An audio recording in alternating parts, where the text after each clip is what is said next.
It's time to share your love with a digital pet. I'm Bridget Carey, and this is your CNET update.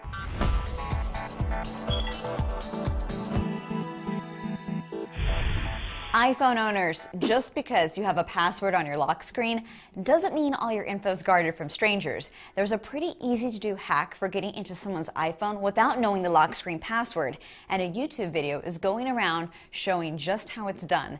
I'm not encouraging you that you try this hack. Rather, it's good to be aware of what's possible.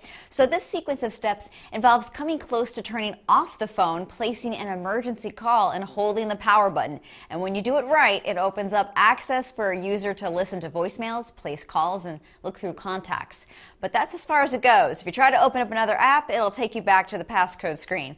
If your phone is ever stolen, remember you can use an app like Find My Phone if your GPS is turned on, or contact your carrier to see if they can remotely wipe any data or brick the phone so it can't be used.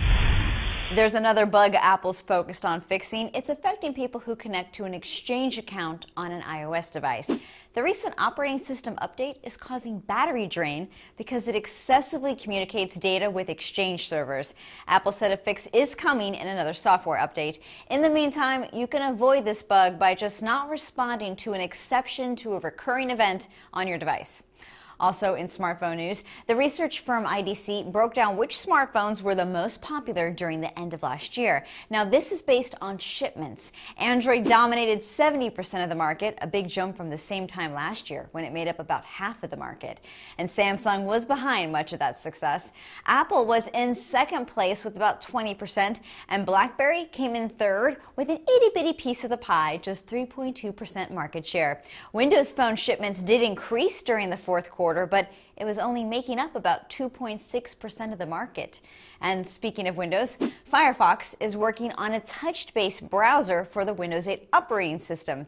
It's still in testing, but it's called Firefox Nightly, and it lets users navigate with swipes instead of using a menu bar. And if you're feeling lonely without someone to love on Valentine's Day, well, I got just the Android app for you.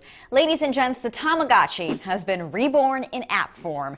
Called Tamagotchi Life, this free app was just released in the Google Play Store. It's been 16 years since Bandai first came out with the digital pocket pet for you to feed and love, and this app features original characters as well as new ones. And now you get to see them in color.